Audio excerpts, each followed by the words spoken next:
Todo comenzó con una visión que cambiaría para siempre la forma en que el mundo se movía. Una idea nacida en los campos de Ohio, donde el barro se pegaba a las ruedas de los carruajes y cada viaje era una batalla contra el camino. Nadie imaginaba entonces que de aquel paisaje rural surgiría uno de los imperios más poderosos del siglo XX. Un imperio construido sobre caucho, ambición y decisiones que marcarían tanto el progreso como la tragedia de una época entera. Harvey Samuel Firestone nació el 20 de diciembre de 1868 en una granja cerca de Columbiana, Ohio. Era el segundo hijo de Benjamin y Catherine Firestone, una familia de agricultores que vivía del trabajo duro y la disciplina. En aquel tiempo, Estados Unidos era una nación en plena transformación. La guerra civil había terminado apenas 3 años antes, y el país intentaba reconstruirse mientras enfrentaba los dolores de su propio crecimiento. Las ciudades comenzaban a expandirse, pero el campo seguía siendo el corazón de América. Allí, entre cultivos de maíz y trigales infinitos, Harvey aprendió las lecciones que marcarían su vida: el valor del esfuerzo, la importancia de la palabra y la necesidad de buscar soluciones a los problemas cotidianos.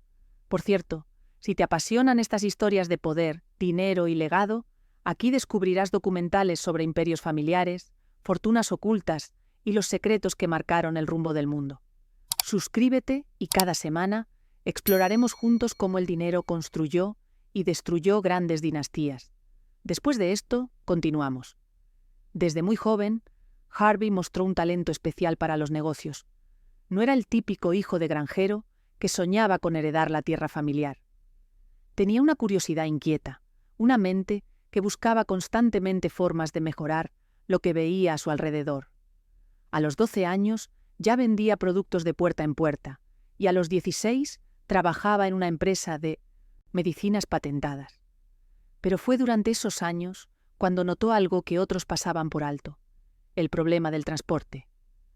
Las ruedas de los carruajes se atascaban en el barro, las de hierro machacaban los caminos empedrados, y los viajes largos eran tortuosos. La gente necesitaba una solución, aunque aún no lo supiera. En 1887, con apenas 19 años, Harvey se mudó a Detroit para trabajar con su primo Clinton en el negocio de venta de buggy, un tipo de carruaje ligero. Allí aprendió todo sobre vehículos, sobre las necesidades de los clientes y sobre cómo un pequeño detalle podía marcar la diferencia entre una venta y un fracaso. Pero lo más importante fue que conoció el neumático de goma sólida, un invento reciente que prometía suavizar los viajes. Sin embargo, esos neumáticos eran pesados, incómodos y se desgastaban con rapidez. Harvey intuía que había algo mejor, esperando ser descubierto. En 1895, después de años de experiencia en la venta de carruajes, Harvey tomó una decisión que cambiaría su vida. Fundó su primera empresa, la Columbus Buggy Company, pero pronto se dio cuenta de que su verdadero interés no estaba en los vehículos completos, sino en las ruedas. Ese mismo año conoció el neumático inflado con aire, una innovación que venía ganando terreno en Europa gracias a los hermanos Michelin y John Boyd Dunlop. Era una tecnología revolucionaria, ligera, flexible y capaz de absorber los golpes del camino. Harvey vio en ello el futuro. No dudó. Vendió todo lo que tenía y fundó la Firestone Tire and Rubber Company en agosto de 1898 en Akron, Ohio. Akron, una ciudad industrial en crecimiento, se convertiría en la capital mundial del caucho. Firestone llegó con 12 empleados, una pequeña fábrica y una convicción inquebrantable. Su primer pedido fue modesto: 2.000 neumáticos para carruajes. Pero Harvey no estaba pensando en carruajes. Estaba pensando en algo mucho más grande. Estaba pensando en el automóvil. A finales del siglo XIX, el automóvil era apenas un experimento ruidoso que fascinaba a unos pocos visionarios. La mayoría de la gente lo veía como un juguete peligroso, una curiosidad que jamás reemplazaría al caballo. Pero Harvey Firestone creía lo contrario. Sabía que si los automóviles se popularizaban, necesitarían neumáticos por millones. Y él quería ser el hombre que se los proporcionara. Su gran oportunidad llegó cuando conoció a Henry Ford. Ambos compartían una visión similar: hacer que el automóvil dejara de ser un lujo para ricos y se convirtiera en una herramienta accesible para todos. Ford soñaba con fabricar coches baratos y confiables. Firestone soñaba con los neumáticos que los harían rodar. La amistad entre ambos nació de manera natural. Se conocieron en 1900 y desde el primer momento se entendieron. Eran dos hombres del Medio Oeste, sin pretensiones aristocráticas, pero con una ambición feroz. Cuando Ford comenzó a desarrollar el Modelo T, Firestone vio la oportunidad de su vida. Le propuso un trato. Él produciría los neumáticos que Ford necesitara, a precios competitivos y con la calidad que su nombre garantizaba. Ford aceptó. El Modelo T fue lanzado en 1908 y su éxito fue inmediato. Era el coche que todos podían pagar, el vehículo que pondría a América sobre ruedas. Cada unidad que salía de las líneas de producción de Ford llevaba neumáticos Firestone. En poco tiempo, la demanda explotó. Firestone tuvo que expandir sus fábricas, contratar miles de trabajadores y modernizar su producción. Akron se llenó de chimeneas que escupían humo día y noche.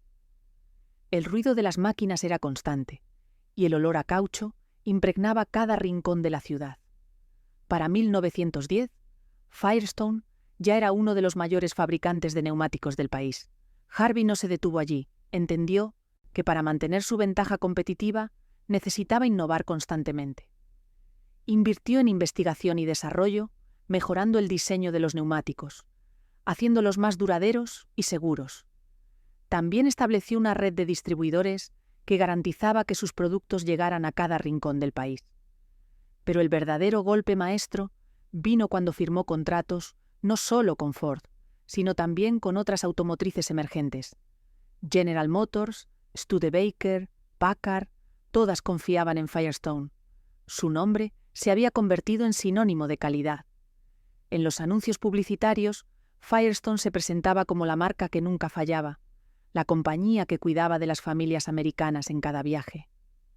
El eslogan era simple pero poderoso: Firestone, donde el caucho se encuentra con el camino. La amistad entre Harvey Firestone y Henry Ford trascendió los negocios.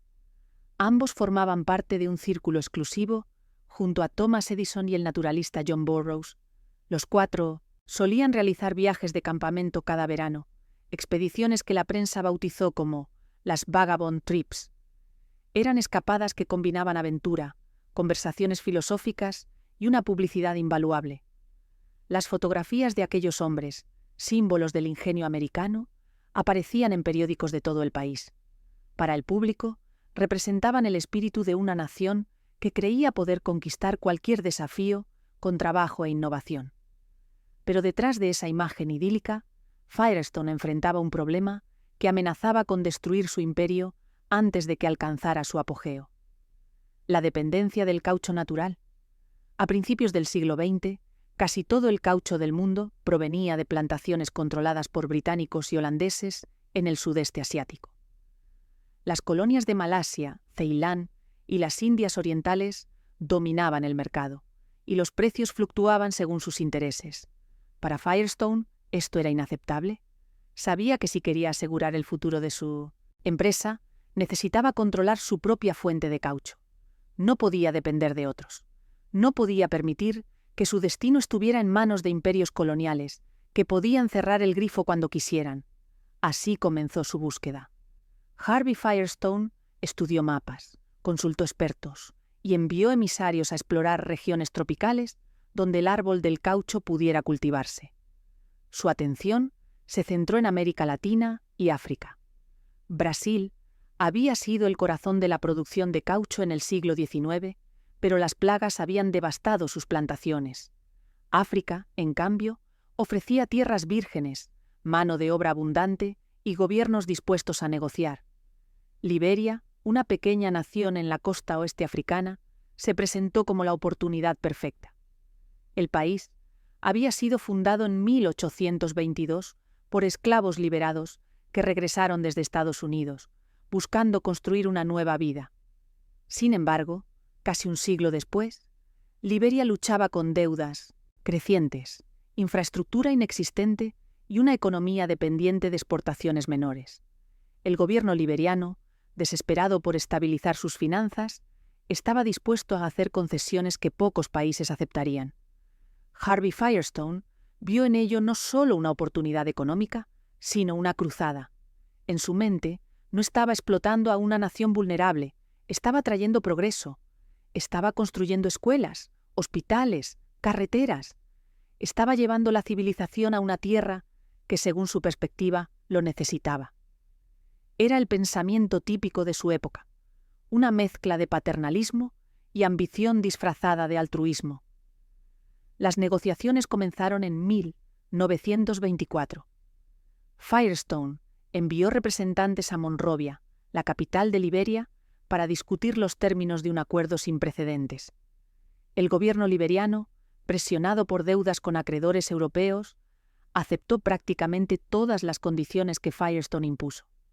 En 1926 se firmó el contrato que otorgaba a la Firestone Tire and Rubber Company el arrendamiento de 1 millón de acres de tierra liberiana por 99 años.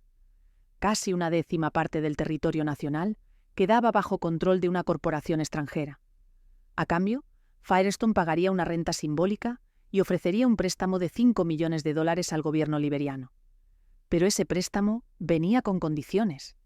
Estados Unidos tendría supervisión sobre las finanzas de Liberia y funcionarios americanos gestionarían los ingresos del país para asegurar el pago de la deuda. En la práctica, Liberia perdió su soberanía económica. Se convirtió en un estado corporativo disfrazado de república independiente.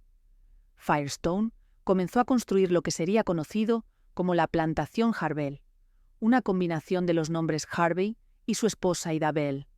Fue un proyecto colosal. Miles de hectáreas de selva fueron taladas para dar paso a hileras interminables de árboles de caucho. Se construyeron fábricas, almacenes, viviendas para empleados, un hospital y hasta una estación de radio. Harvell se convirtió en una ciudad dentro de Liberia, pero regida por las leyes de una empresa americana. El problema era la mano de obra. Firestone necesitaba decenas de miles de trabajadores para plantar, cuidar y cosechar los árboles. ¿De dónde saldrían? El gobierno liberiano, bajo presión de Firestone, implementó un sistema de reclutamiento forzoso. Los jefes tribales del interior recibían órdenes de enviar hombres a las plantaciones. A cambio, el gobierno les ofrecía incentivos o, en muchos casos, amenazas. Los aldeanos que no podían pagar los impuestos que les imponían eran obligados a trabajar en Harvell como forma de saldar sus deudas. Era un sistema que en teoría era legal, pero en la práctica era indistinguible de la esclavitud. Las condiciones en las plantaciones eran brutales. Los trabajadores comenzaban antes del amanecer, caminando kilómetros desde sus barracones hasta los campos. Cada hombre tenía una cuota diaria. Debía hacer cientos de cortes en los troncos de los árboles de caucho y recolectar la savia que goteaba. Si no cumplía con la cuota, no recibía pago. El trabajo era agotador, realizado bajo un sol abrasador y en medio de la humedad sofocante de la selva. Las enfermedades tropicales, la malaria, la disentería, la fiebre amarilla, diezmaban a los trabajadores. El hospital que Firestone había construido estaba diseñado más para atender a los supervisores americanos que a los obreros liberianos. La atención médica para los trabajadores locales era prácticamente inexistente. Además, los salarios eran miserables. Los hombres recibían su paga en vales que solo podían canjearse en las tiendas de la compañía, donde los precios eran inflados. Era un círculo vicioso. Trabajaban para pagar deudas que nunca terminaban de saldarse, atrapados en un sistema que los mantenía en perpetua servidumbre. Algunos intentaron escapar. Los que lo lograron contaron historias de castigos severos, de supervisores que usaban látigos y amenazas para mantener el orden. Las familias quedaban separadas, los niños crecían sin padres y comunidades enteras fueron desplazadas para dar paso a las plantaciones. Mientras tanto, en Estados Unidos, Firestone presentaba su proyecto en Liberia como una historia de éxito. Los periódicos publicaban artículos sobre cómo la compañía estaba llevando desarrollo a África, construyendo infraestructura y generando empleo. Las fotografías mostraban filas ordenadas de árboles de caucho, trabajadores sonrientes y modernas instalaciones. Lo que no mostraban era el sufrimiento, la explotación ni las condiciones inhumanas. Pero la verdad no puede ocultarse para siempre. En 1929, rumores sobre el trato a los trabajadores en Liberia comenzaron a filtrarse fuera del país. Misioneros cristianos que trabajaban en la región enviaron cartas denunciando abusos. Periodistas independientes comenzaron a investigar. La presión internacional creció hasta que, en 1930, la Liga de Naciones decidió intervenir. Envió una comisión internacional para investigar las acusaciones de trabajo forzoso en Liberia. Lo que encontraron fue devastador. El informe de la Comisión Christie, como se conoció, confirmó que el sistema de reclutamiento era prácticamente esclavitud. Documentó abusos sistemáticos, condiciones de trabajo inhumanas y la complicidad del gobierno liberiano en la explotación de su propia gente. El escándalo sacudió al mundo. Los titulares acusaban a Firestone de haber reinstaurado la esclavitud en el siglo XX. La compañía negó las acusaciones, argumentando que ofrecía empleos dignos y que había construido escuelas y hospitales. Harvey Firestone, en declaraciones públicas, se presentó como un benefactor incomprendido, un hombre que había arriesgado su fortuna para llevar progreso a una región olvidada. Pero el daño estaba hecho. El presidente liberiano, Charles King, y su vicepresidente Allen Yancey fueron forzados a dimitir.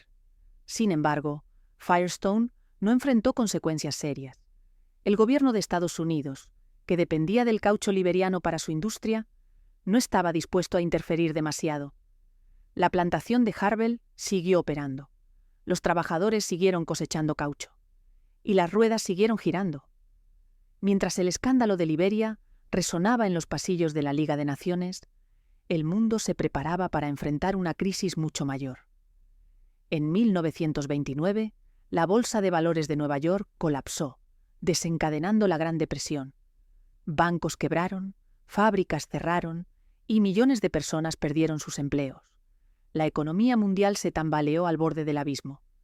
Para Firestone, la depresión significó una caída abrupta en la demanda de neumáticos. Las ventas de automóviles se desplomaron y las familias dejaron de gastar en productos que no fueran esenciales. Harvey Firestone tuvo que reducir la producción, despedir trabajadores y cerrar algunas fábricas temporalmente. Fueron años difíciles, pero la compañía logró sobrevivir gracias a su solidez financiera y a la red de distribución que había construido durante décadas. Además, Firestone diversificó su negocio. Comenzó a fabricar neumáticos para camiones, tractores y aviones, ampliando su mercado más allá del automóvil. Sin embargo, el golpe más duro no fue económico, sino personal. En 1938, Harvey Firestone murió a los 69 años en su casa de Miami Beach, Florida. Su fallecimiento marcó el fin de una era. Había construido un imperio desde cero. Había revolucionado la industria del transporte y había puesto su nombre en millones de hogares. Pero también había dejado una herencia manchada por la explotación y la controversia. Su hijo, Harvey Firestone Jr., asumió el control de la compañía. Era un hombre formado en el negocio familiar, pero con una visión diferente. Entendía que el mundo estaba cambiando y que la reputación de la empresa necesitaba ser reparada. Implementó mejoras en las condiciones laborales de Harvel, aunque los cambios fueron lentos y, en muchos casos, cosméticos. Entonces llegó la Segunda Guerra Mundial, y con ella una nueva oportunidad para Firestone.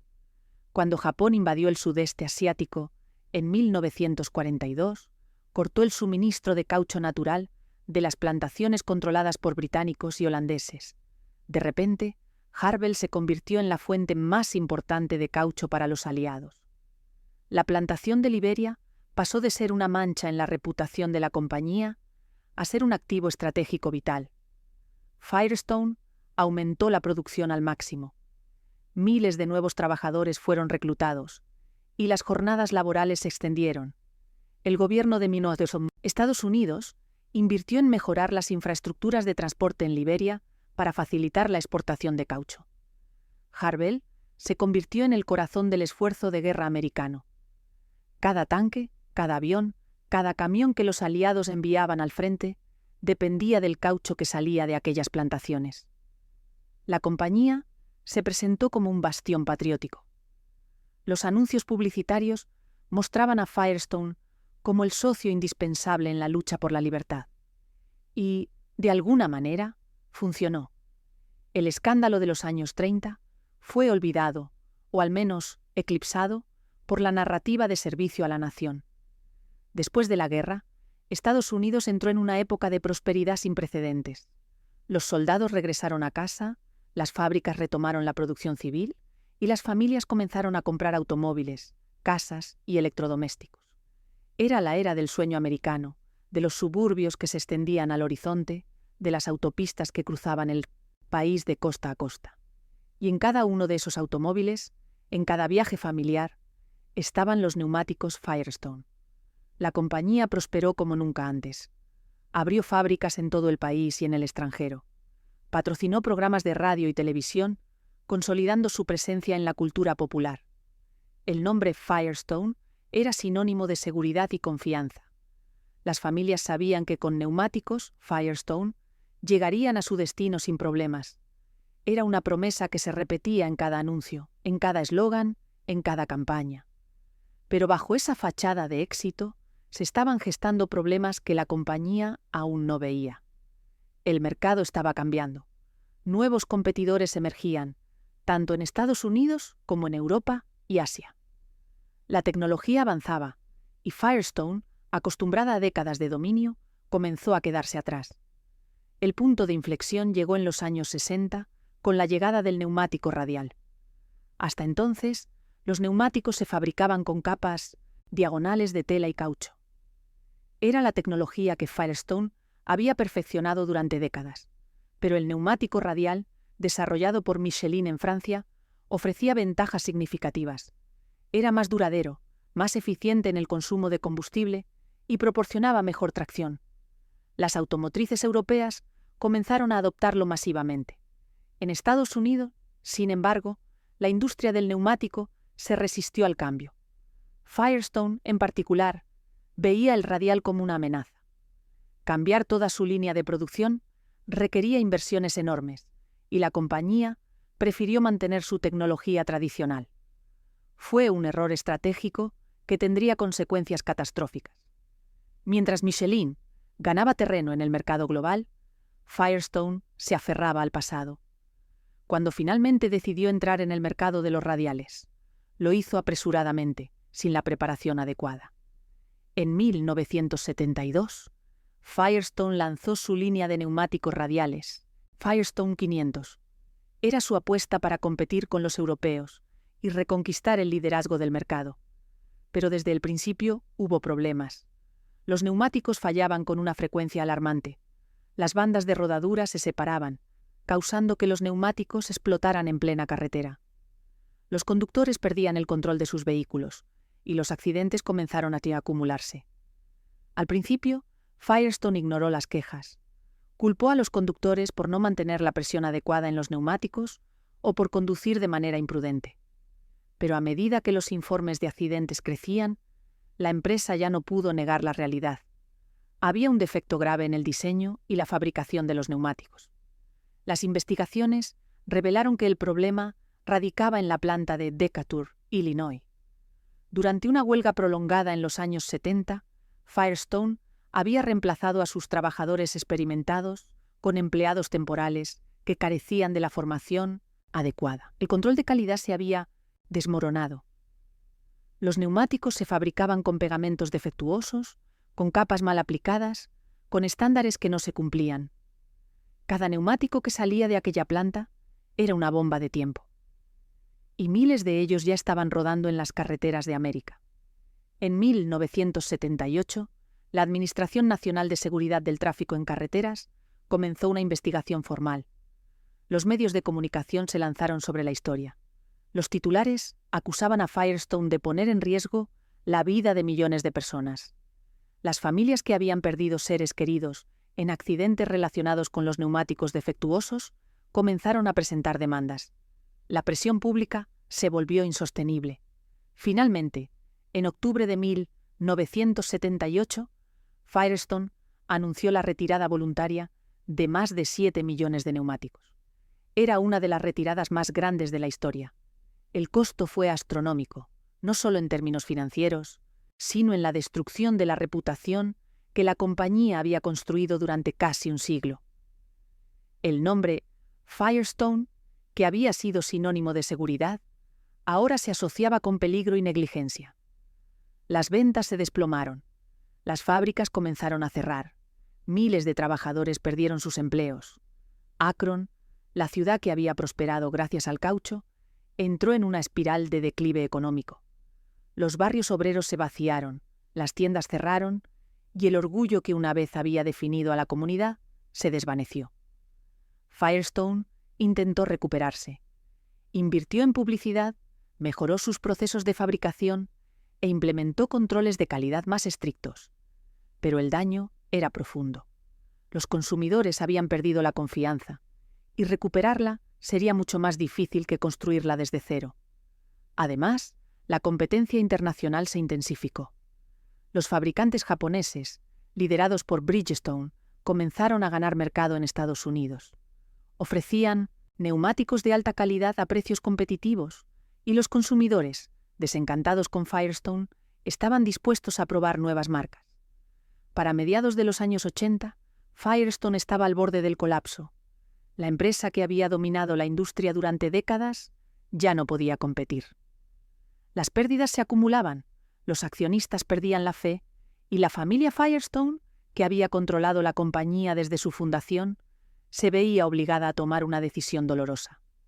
En 1988, Bridgestone Corporation, el gigante japonés del neumático, compró Firestone por $2.600 millones. Fue el fin de una era. Después de 90 años bajo control familiar, el nombre Firestone pasaba a manos extranjeras.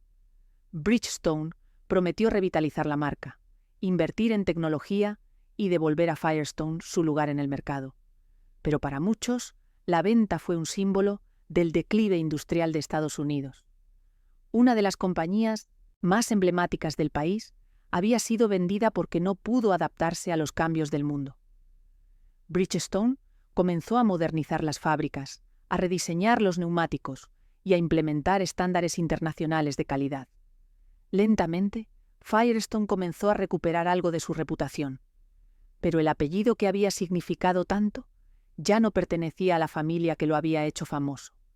Los descendientes de Harvey Firestone se alejaron del negocio, dedicándose a la filantropía, el arte y otros emprendimientos. Observaban desde la distancia cómo el nombre de su familia seguía rodando por el mundo, pero ahora bajo otra bandera. Y entonces, cuando parecía que lo peor había pasado, la historia se repitió de la forma más trágica posible. En los años 90, Ford lanzó su vehículo utilitario deportivo, el Explorer. Era un coche diseñado para familias, perfecto para viajes largos, aventuras al aire libre y la vida suburbana. Fue un éxito inmediato. Millones de unidades se vendieron en Estados Unidos y en todo el mundo. Y como en los viejos tiempos, Ford eligió a Firestone como su proveedor de neumáticos. La vieja alianza entre ambas compañías, que había comenzado con el modelo T, volvía a renacer. Pero esta vez, el resultado sería desastroso. Todo comenzó en 1998 con informes aislados de accidentes. Vehículos que se volcaban en carreteras, neumáticos que estallaban sin previo aviso, familias que no llegaban a su destino. Al principio, los casos parecían aislados, pero pronto se hizo evidente que había un patrón. Los accidentes involucraban siempre el mismo vehículo, el Ford Explorer y los mismos neumáticos, los Firestone ATX y Wilderness AT. Las autoridades comenzaron a investigar. Lo que descubrieron fue aterrador. Los neumáticos tenían un defecto crítico. Las bandas de rodadura se separaban a altas velocidades, especialmente en climas cálidos. Cuando esto ocurría, el conductor perdía el control del vehículo y el Explorer, con su centro de gravedad elevado, se volcaba con facilidad. Las cifras empezaron a acumularse. Decenas, luego cientos de accidentes, y con ellos las muertes. Para el año 2000 se habían reportado más de 143 muertes y miles de heridos relacionados con los neumáticos Firestone en los Ford Explorer. El escándalo estalló en la prensa. Los noticieros mostraban imágenes de vehículos destrozados, entrevistas con familias desconsoladas y grabaciones de las audiencias en el Congreso. Ford culpaba a Firestone. Firestone culpaba a Ford. Ambas compañías intentaban desviar la responsabilidad, pero la verdad era que los dos habían fallado. Los neumáticos tenían defectos de fabricación, pero Ford también había diseñado el Explorer con un centro de gravedad peligrosamente alto. Además, para compensar la inestabilidad del vehículo, Ford recomendaba inflar los neumáticos a una presión más baja de lo normal. Era una combinación letal. Cuando un neumático fallaba, el Explorer se volcaba, y cada vuelco significaba vidas perdidas. En septiembre de 2000, Firestone anunció la retirada de más de 6,5 millones de neumáticos. Era la retirada más grande de la historia de la compañía, superando incluso la de 1978. Las pérdidas financieras fueron devastadoras, pero el golpe a la reputación fue aún peor. El nombre Firestone, que apenas se estaba recuperando, volvió a convertirse en sinónimo de peligro. En mayo de 2001, la alianza entre Ford y Firestone terminó oficialmente. Después de más de un siglo de colaboración, las dos compañías cortaron todos los lazos. Fue un divorcio amargo, lleno de acusaciones y recriminaciones. Ford dejó de usar neumáticos Firestone en sus vehículos nuevos, y Firestone dejó de suministrar a Ford. Era el fin de una de las relaciones empresariales más icónicas de la historia. Las consecuencias fueron severas. La fábrica de Decatur, donde se habían fabricado los neumáticos defectuosos, cerró definitivamente en 2001. Miles de trabajadores perdieron sus empleos. Bridgestone, la empresa matriz de Firestone, enfrentó la peor crisis financiera de su historia. Y aunque la compañía logró sobrevivir, el nombre Firestone quedó marcado para siempre. El desastre del Explorer cambió la industria automotriz. En 2000, el Congreso de Estados Unidos aprobó la Ley de Seguridad del Neumático y Responsabilidad de Información sobre Retiros, conocida como la Ley TREAD. Esta ley obligaba a los fabricantes de automóviles y neumáticos a informar inmediatamente sobre cualquier defecto de seguridad detectado, dentro o fuera del país. También estableció la obligatoriedad de instalar sistemas de monitoreo de presión de neumáticos en todos los vehículos nuevos. Esa pequeña luz en el tablero, que se enciende cuando un neumático pierde presión, es un legado directo de la tragedia de Firestone, una medida simple que ha salvado innumerables vidas. Las familias afectadas siguieron luchando por justicia durante años. Las demandas se prolongaron en los tribunales, y aunque muchas fueron resueltas con acuerdos extrajudiciales, el dolor de las pérdidas nunca pudo ser compensado. Algunas familias se convirtieron en activistas, presionando por leyes más estrictas y mayor transparencia en la industria. Su lucha transformó el dolor en un legado de cambio. Mientras tanto, en Liberia, la plantación de Harwell seguía funcionando. Bridgestone había heredado no solo el nombre Firestone, sino también sus responsabilidades y sus sombras. A principios del siglo XXI, organizaciones internacionales de derechos humanos volvieron su atención hacia la plantación. Informes denunciaban el uso de trabajo infantil, condiciones laborales precarias y salarios que apenas alcanzaban para sobrevivir. Parecía que, a pesar del paso de los años, los problemas del pasado seguían presentes. La presión internacional obligó a Bridgestone a implementar reformas. Se mejoraron las viviendas de los trabajadores, se aumentaron los salarios y se prohibió el trabajo infantil. Auditores independientes comenzaron a supervisar las operaciones. Pero el cambio fue lento y muchos argumentaban que no era suficiente. Para las comunidades locales, Harwell seguía siendo un símbolo ambiguo, un lugar que ofrecía empleo, pero también un recordatorio de un siglo de explotación. En el año 2005 se cumplieron 100 años desde que Harvey Firestone fundó su compañía. Bridgestone organizó eventos conmemorativos, destacando el legado de innovación y la contribución de Firestone al desarrollo del transporte moderno. Pero las celebraciones fueron discretas. La compañía sabía que su historia era complicada, que junto a los logros había tragedias y errores que no podían ignorarse. Los historiadores comenzaron a revisar los archivos de la compañía, entrevistando a antiguos empleados, leyendo documentos olvidados y reconstruyendo una narrativa más completa. Lo que encontraron fue una historia humana, la de un hombre con una visión clara que transformó el mundo, pero que también tomó decisiones cuestionables que dejaron cicatrices profundas. La historia de Firestone se convirtió en un caso de estudio en universidades de todo el mundo. En las escuelas de negocios se analizaba como un ejemplo de cómo una empresa puede dominar una industria durante décadas y luego colapsar por no adaptarse a los cambios. En las clases de ética se discutía la responsabilidad corporativa, la explotación laboral y los límites del progreso. Y en las facultades de ingeniería se estudiaban los fallos técnicos que llevaron a las retiradas masivas de neumáticos. El legado de Firestone era complejo. No se podía reducir a una simple narrativa de éxito o fracaso. Era ambas cosas. Era la historia de cómo una idea simple, mejorar las ruedas de un carruaje, se convirtió en un imperio global. Era la historia de cómo ese imperio, construido con ingenio y ambición, también se construyó sobre el sufrimiento de miles de trabajadores. Y era la historia de cómo los errores, cuando no se reconocen a tiempo, pueden destruir incluso a los gigantes. Por cierto, si te interesa entender cómo nacieron las grandes fortunas, los imperios empresariales y las familias que dominaron la historia, en este canal cada semana te esperan historias reales que mezclan ambición, poder y destino. Suscríbete y descubre los secretos que cambiaron el curso del mundo. A continuación seguimos. Hoy, el nombre Firestone sigue existiendo.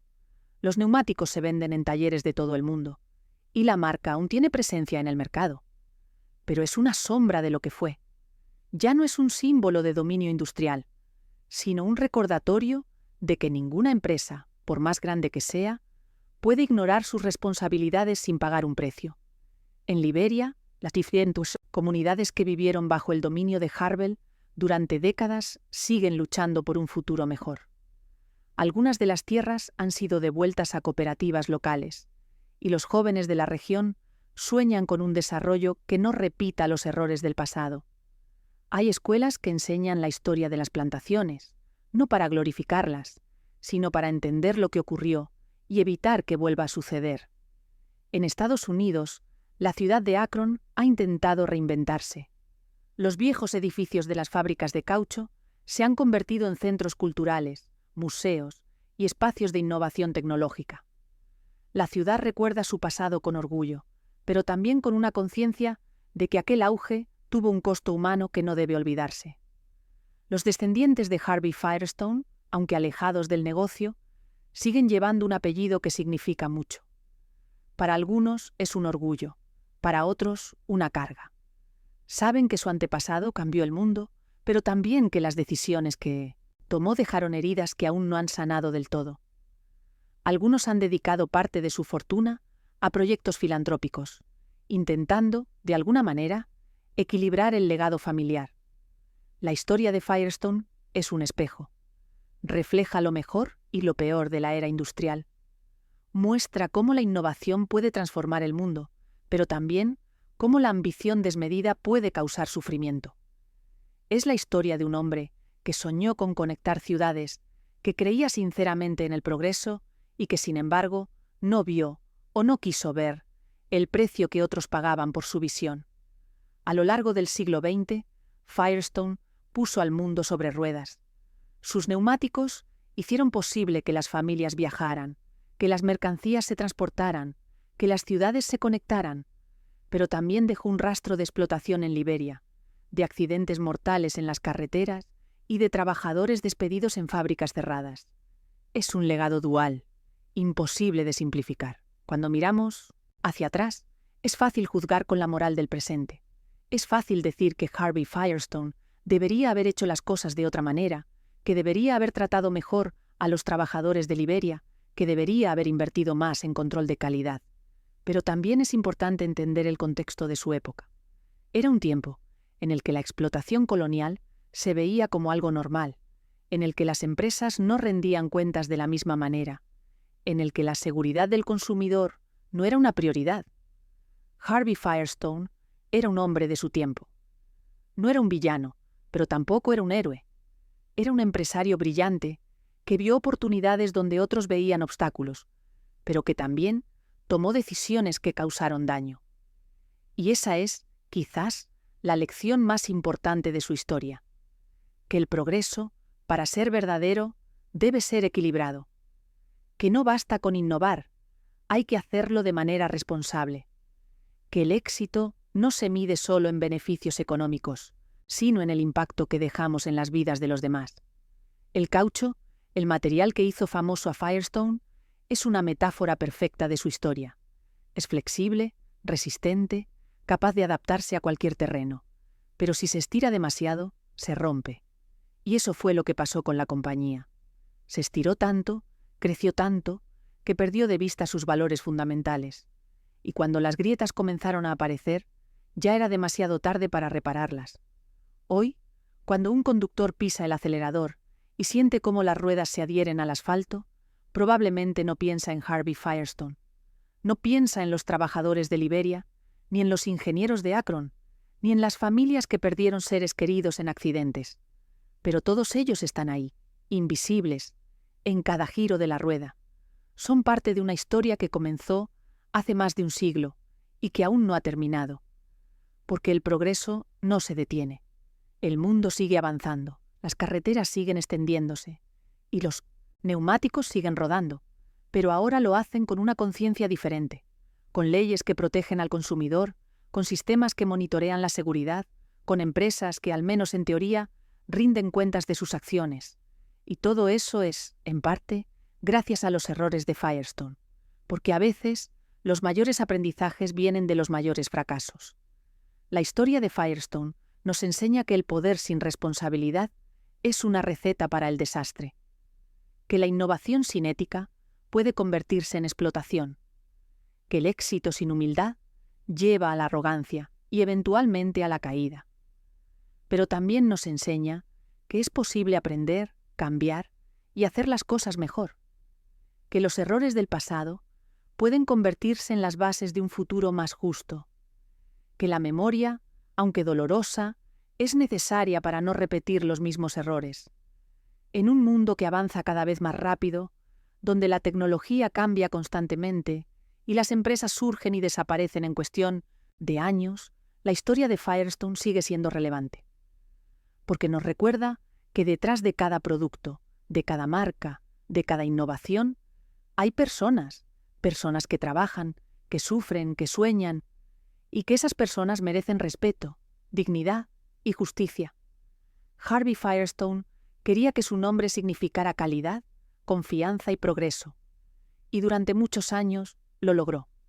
Pero al final, su nombre significa algo más profundo, una lección sobre los límites del poder, sobre la importancia de la responsabilidad y sobre el precio del progreso. Es una lección que el mundo aún está aprendiendo, porque cada generación enfrenta sus propios desafíos, sus propias tentaciones y sus propias oportunidades de hacer las cosas bien o mal. Y cada generación tiene la responsabilidad de elegir el camino correcto, de aprender de los errores del pasado y de construir un futuro que sea mejor para todos. A medida que el siglo XXI avanzaba, la historia de Firestone se convirtió en un símbolo de algo más grande. Ya no era solo la historia de una compañía o de un hombre, era la historia de una época en la que la fe en el progreso parecía infinita, en la que se creía que la tecnología podía resolver cualquier problema, y en la que el costo humano de ese progreso se ignoraba o se justificaba. Pero el mundo cambió. Las nuevas generaciones empezaron a cuestionar esos valores. Empezaron a exigir transparencia, sostenibilidad y responsabilidad social. Empezaron a entender que el verdadero progreso no es solo llegar más lejos o más rápido, sino asegurarse de que nadie se quede atrás en el camino. Y en ese nuevo mundo, la historia de Firestone se convirtió en una advertencia.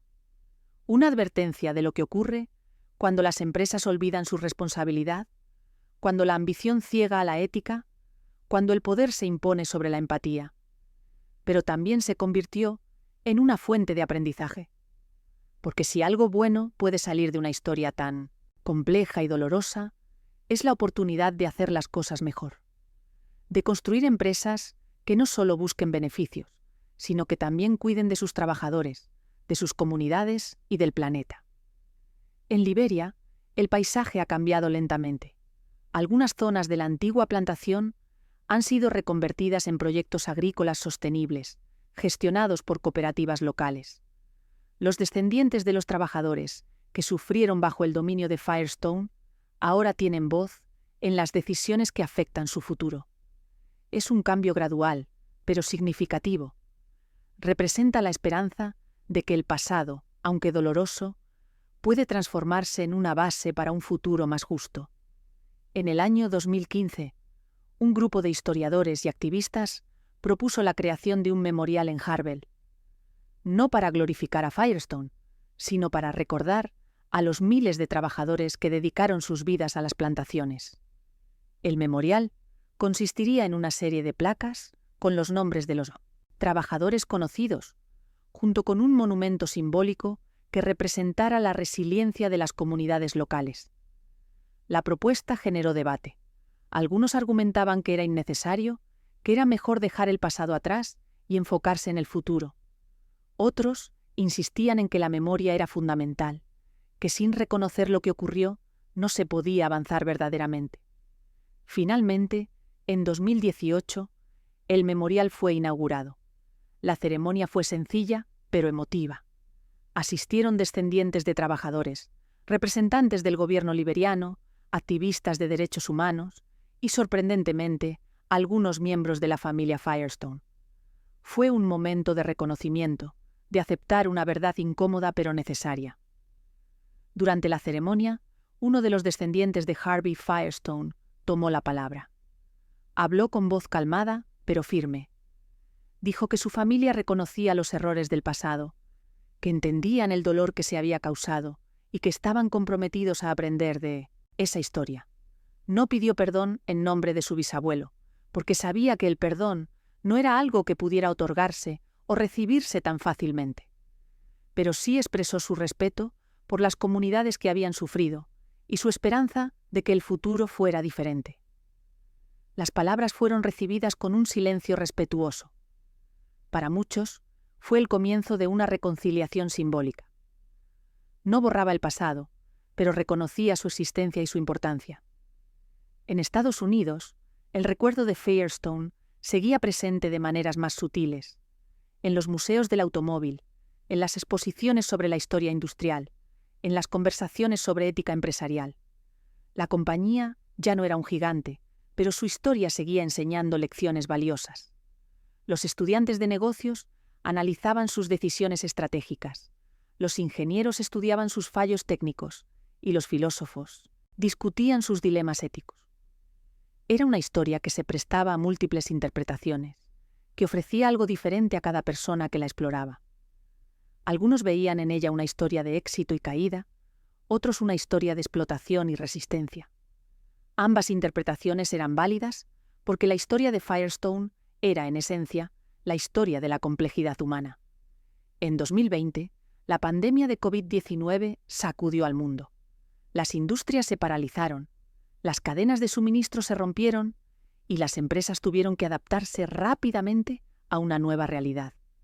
Bridgestone, como muchas otras compañías, enfrentó desafíos enormes, pero también fue una oportunidad para reflexionar sobre el futuro.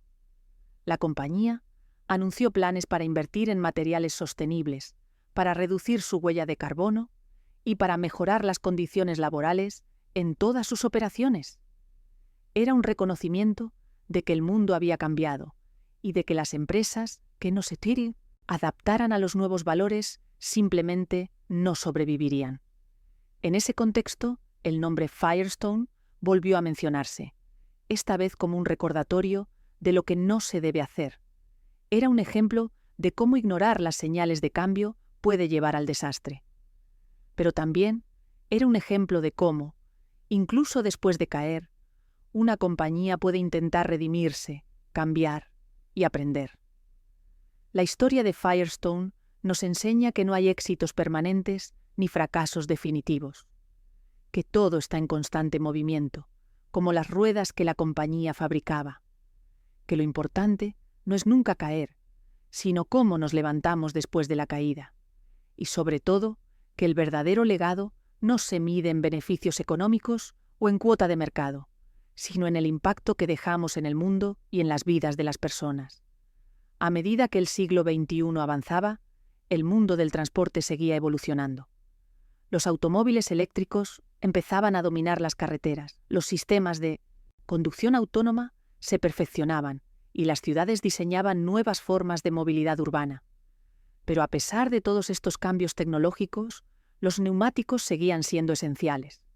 Y con ellos, la historia de Firestone seguía presente.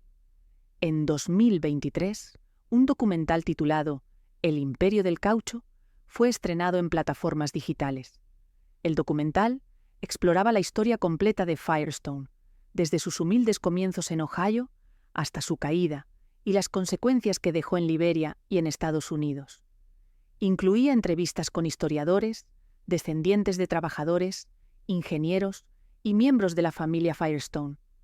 Fue un retrato honesto y matizado, que no intentaba glorificar ni condenar, sino simplemente contar la verdad. El documental tuvo un impacto significativo.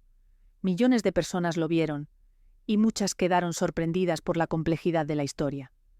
Algunos espectadores expresaron su admiración por la innovación de Harvey Firestone, otros, su indignación por la explotación en Liberia.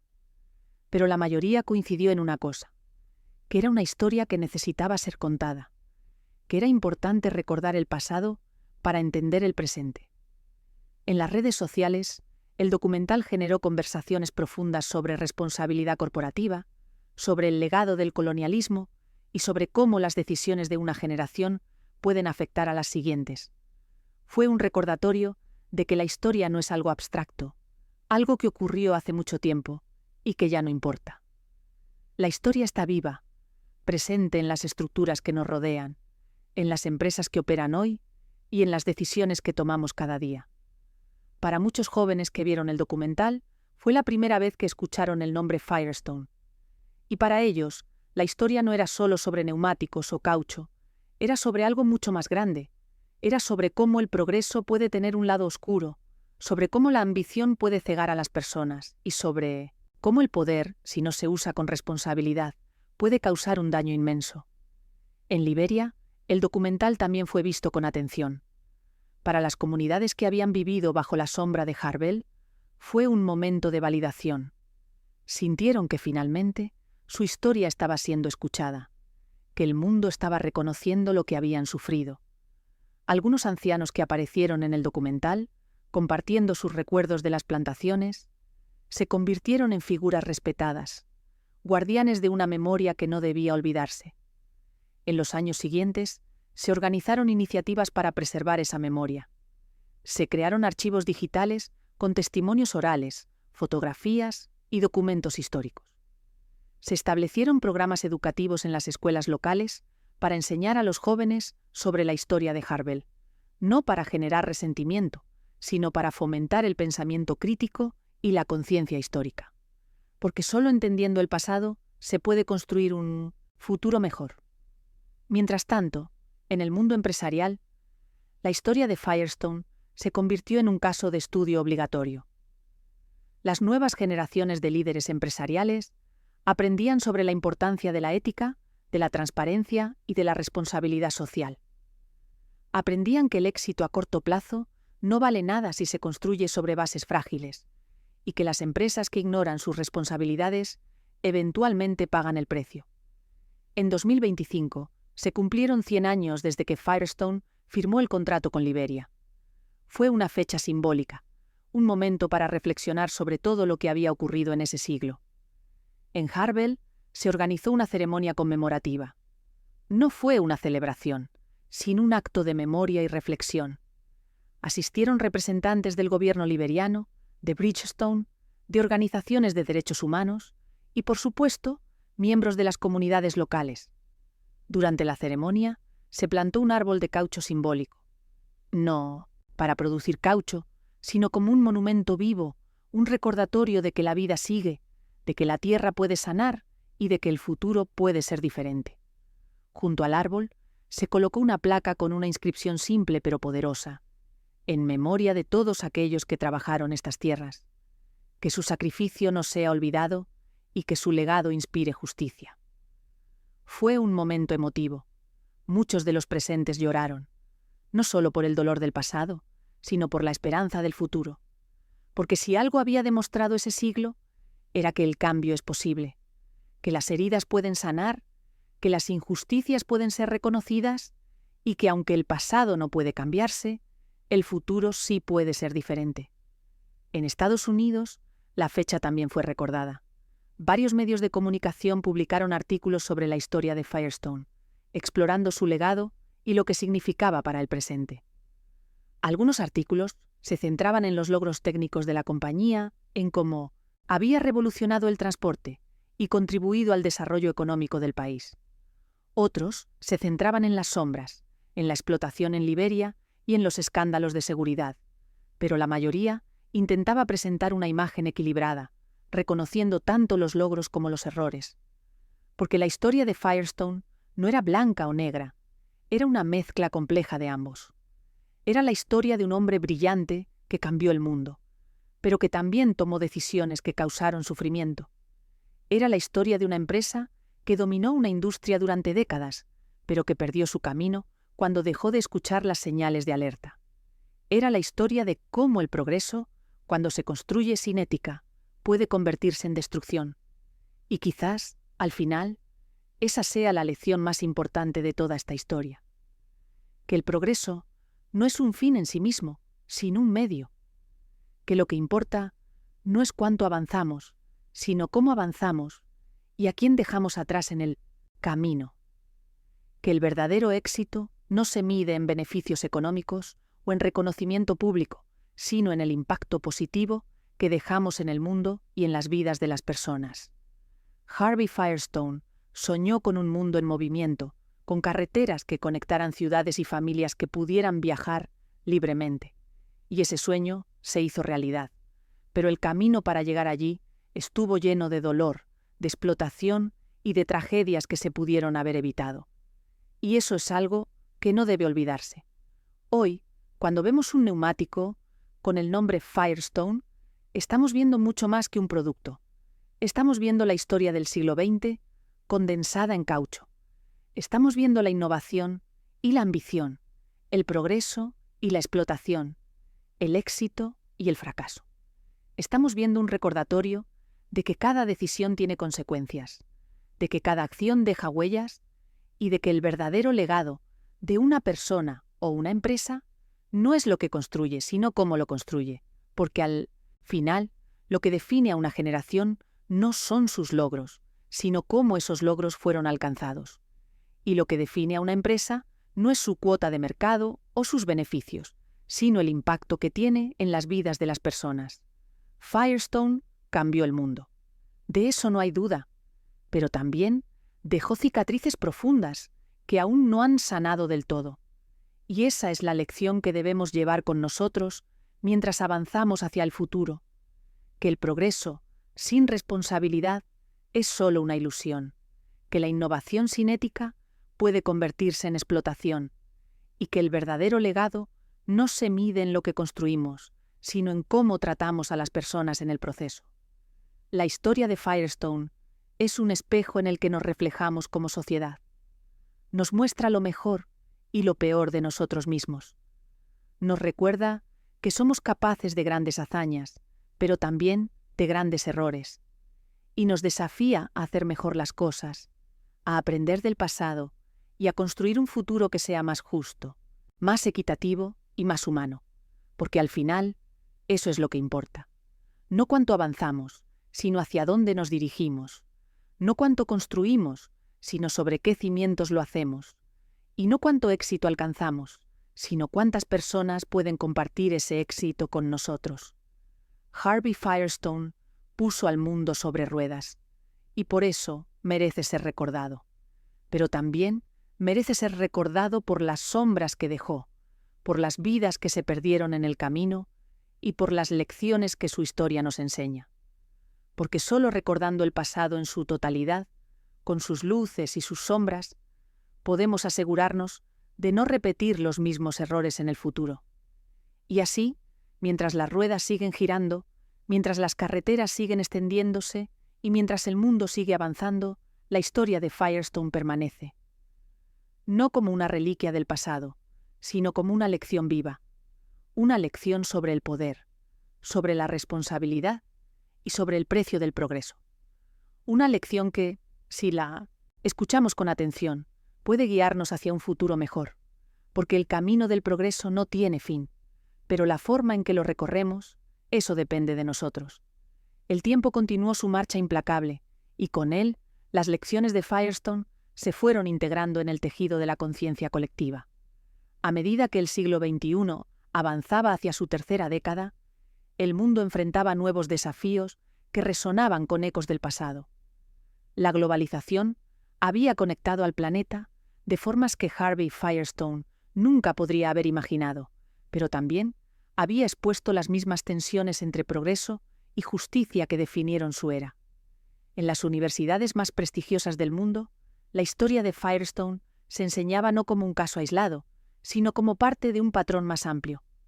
Los profesores la comparaban con otras historias de imperios corporativos que habían dominado industrias enteras. Standard Oil, United Fruit Company, British East India Company. Todas compartían características similares, una visión audaz, una ejecución brillante y, eventualmente, un colapso provocado por la arrogancia y la falta de responsabilidad. En una clase de ética empresarial en la Universidad de Harvard, un profesor planteó una pregunta que generó un debate intenso entre los estudiantes. Si pudieran viajar en el tiempo y hablar con Harvey Firestone en 1926, justo antes de firmar el contrato con Liberia, ¿qué le dirían? Algunos estudiantes argumentaban que le advertirían sobre las consecuencias a largo plazo de sus decisiones, sobre cómo la explotación eventualmente destruiría su reputación. Otros insistían en que, dado el contexto de la época, Firestone probablemente no habría escuchado, que estaba demasiado convencido de que estaba haciendo lo correcto. Pero una estudiante ofreció una perspectiva diferente. Dijo que el problema no era solo Harvey Firestone, sino todo un sistema que permitía y alentaba ese tipo de comportamiento. Que señalar a un individuo era fácil, pero que la verdadera pregunta era por qué la sociedad de esa época consideraba aceptable que una empresa extranjera controlara una décima parte de un país soberano. Que el problema era estructural, no individual. Esa intervención cambió el tono del debate. Los estudiantes comenzaron a explorar las estructuras de poder que habían permitido no solo a Firestone, sino a muchas otras empresas, operar con tanta impunidad. Discutieron sobre el colonialismo económico, sobre cómo las naciones ricas habían explotado a las pobres durante siglos, y sobre cómo esos patrones persistían, aunque de formas más sutiles, en el mundo contemporáneo. Mientras tanto, en Liberia, una nueva generación de líderes estaba tomando las riendas del país. Muchos de ellos habían estudiado en el extranjero, habían visto cómo operaban otras economías y estaban decididos a romper con el pasado. Querían que Liberia dejara de ser vista como un país definido por su historia colonial y por la explotación que había sufrido. Querían construir una nueva narrativa, una narrativa de desarrollo sostenible, de dignidad y de autodeterminación. Uno de estos líderes era James Kepole, nieto de uno de los trabajadores originales de Harvard. James había crecido escuchando las historias de su abuelo sobre las plantaciones, sobre las jornadas interminables y los salarios miserables. Pero en lugar de dejar que esas historias lo llenaran de resentimiento, las usó como motivación. Estudió economía en la Universidad de Ghana y luego obtuvo un máster en desarrollo sostenible en Holanda. Cuando regresó a Liberia, James fundó una organización sin fines de lucro, dedicada a transformar las antiguas plantaciones de caucho en proyectos agrícolas diversificados y sostenibles. Su visión era simple pero poderosa. En lugar de depender de un solo cultivo controlado por intereses extranjeros, las comunidades locales podrían cultivar una variedad de productos, desde cacao hasta frutas tropicales, y venderlos en mercados internacionales bajo términos justos. El proyecto comenzó pequeño, con apenas 50 familias participantes, pero los resultados fueron prometedores. Las familias que se unieron al proyecto vieron aumentar sus ingresos de manera significativa. Más importante aún, recuperaron un sentido de control sobre sus propias vidas. Ya no eran empleados de una corporación distante, eran dueños de su propio destino. La historia de James llegó a los medios internacionales. Periodistas de todo el mundo viajaron a Liberia para documentar su trabajo. Los artículos hablaban de cómo las comunidades estaban sanando las heridas del pasado, de cómo estaban construyendo un futuro diferente.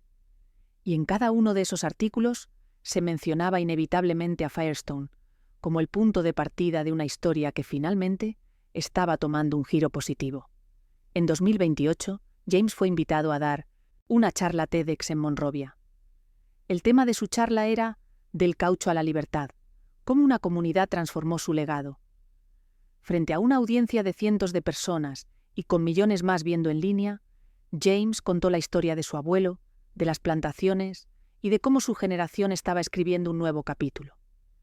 Pero lo que más impactó a la audiencia fue cuando James habló sobre el perdón. Dijo que perdonar no significaba olvidar, que la memoria era esencial para no repetir los errores del pasado. Pero también dijo que cargar con el resentimiento era como llevar una piedra pesada que solo lastimaba a quien la cargaba, que su generación había decidido soltar esa piedra, no para excusar lo que había ocurrido, sino para liberarse y poder construir algo nuevo. Sus palabras resonaron profundamente. El video de su charla se volvió viral, alcanzando millones de vistas. Fue traducido a docenas de idiomas y se usó en escuelas y universidades de todo el mundo como un ejemplo de resiliencia y transformación. Mientras tanto, en Estados Unidos, la industria del neumático enfrentaba sus propios desafíos. El auge de los vehículos eléctricos estaba cambiando las reglas del juego. Los coches eléctricos eran más pesados que los tradicionales debido a sus baterías, lo que significaba que los neumáticos se desgastaban más rápido. Además, la demanda de eficiencia energética exigía neumáticos con menor resistencia al rodamiento. Bridgestone, que todavía controlaba la marca Firestone, invirtió fuertemente en investigación y desarrollo para adaptarse a esta nueva realidad. Desarrollaron neumáticos específicos para vehículos eléctricos, fabricados con materiales más sostenibles y diseñados para durar más. También comenzaron a experimentar con caucho sintético producido a partir de fuentes renovables, reduciendo la dependencia del caucho natural. Pero lo más interesante fue el cambio en su enfoque corporativo. Bridgestone anunció un compromiso ambicioso. Para 2035, todas sus operaciones serían carbono neutral. Además, establecieron un programa de transparencia total en su cadena de suministro, permitiendo que auditores independientes verificaran las condiciones laborales en todas sus plantaciones y fábricas. Era un cambio radical respecto a cómo había operado Firestone en el pasado, y aunque algunos críticos argumentaban que era demasiado poco y demasiado tarde, otros reconocían que era un paso significativo en la dirección correcta. Que las empresas, como las personas, podían aprender y cambiar. En 2029, un grupo de artistas liberianos creó una instalación titulada Cicatrices de caucho. La instalación consistía en cientos de neumáticos viejos, algunos de ellos literalmente con el nombre Firestone grabado, dispuestos en patrones que contaban la historia visual de la explotación y la resistencia. En el centro de la instalación había un espacio vacío en forma de árbol, simbolizando las vidas perdidas y las comunidades desplazadas.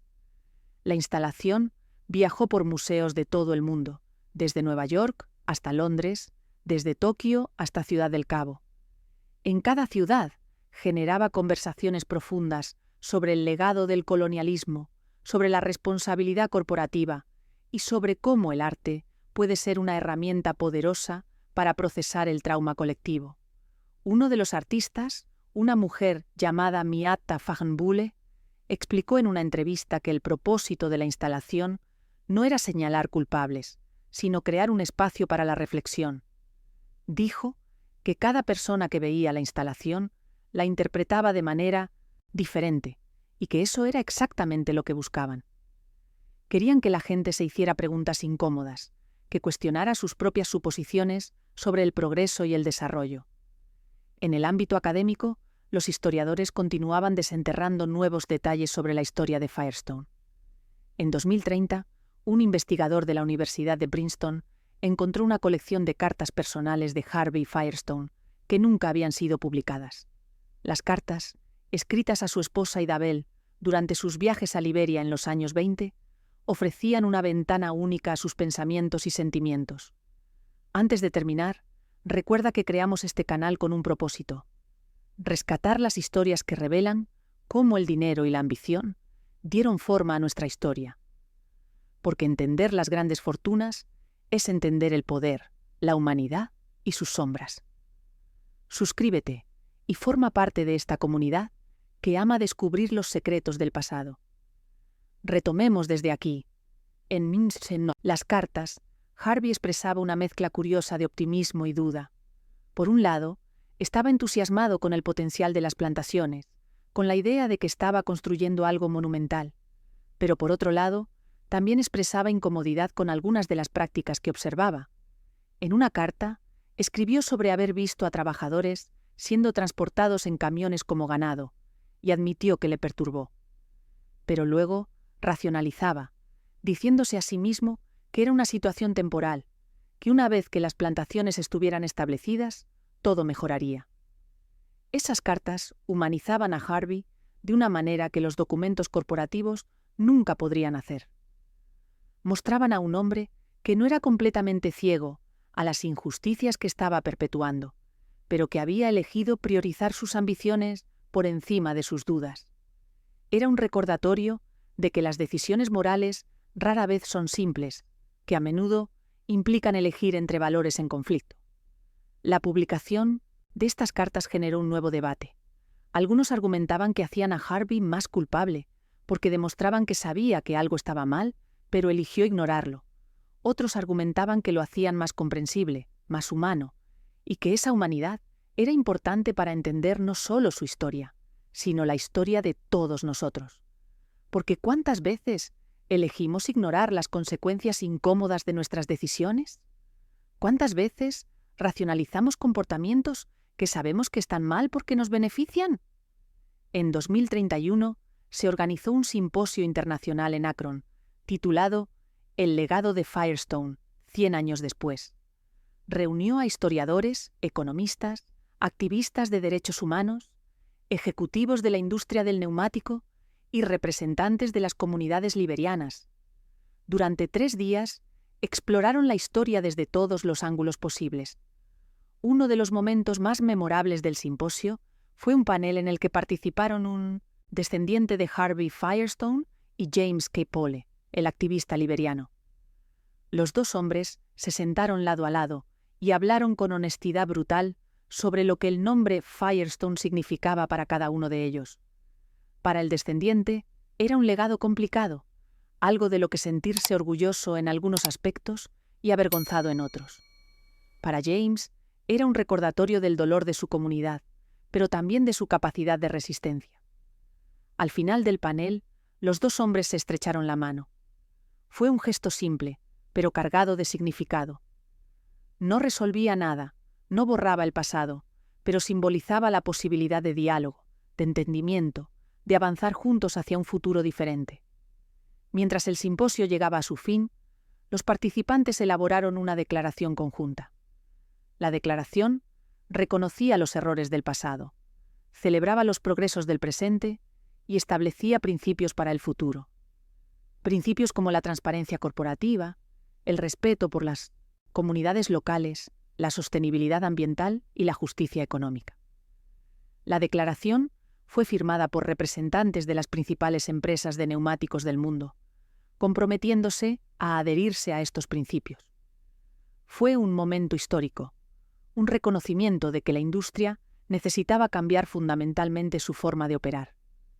Pero más allá de las declaraciones y los compromisos, lo que realmente importaba era la acción. Y en los años siguientes se empezaron a ver cambios tangibles. Las auditorías de las plantaciones se volvieron más rigurosas, los salarios mejoraron, las condiciones de trabajo se humanizaron. No era perfecto, aún había problemas y desafíos, pero la dirección era clara. La historia de Firestone, con todas sus complejidades y contradicciones, se había convertido en un catalizador para el cambio. Había demostrado que ignorar la ética en nombre del progreso eventualmente lleva al desastre. Pero también había demostrado que es posible aprender, cambiar y hacer las cosas mejor. Y quizás esa sea la verdadera lección de toda esta historia, que el pasado no puede cambiarse, pero el futuro sí, que los errores pueden convertirse en lecciones, que el dolor puede transformarse en crecimiento y que, al final, lo que define a una persona, a una empresa o a una sociedad no es nunca cometer errores, sino cómo responde cuando los comete. Harvey Firestone cambió el mundo con su visión del transporte, pero el mundo también cambió gracias a las lecciones que su historia enseñó. Y mientras las ruedas siguen girando, llevando a la humanidad hacia adelante, llevan consigo no solo el peso del progreso, sino también la memoria de todo lo que costó llegar hasta aquí. Una memoria que, si la honramos, puede asegurarnos de que el camino hacia adelante sea más justo, más equitativo y más humano que el que dejamos atrás.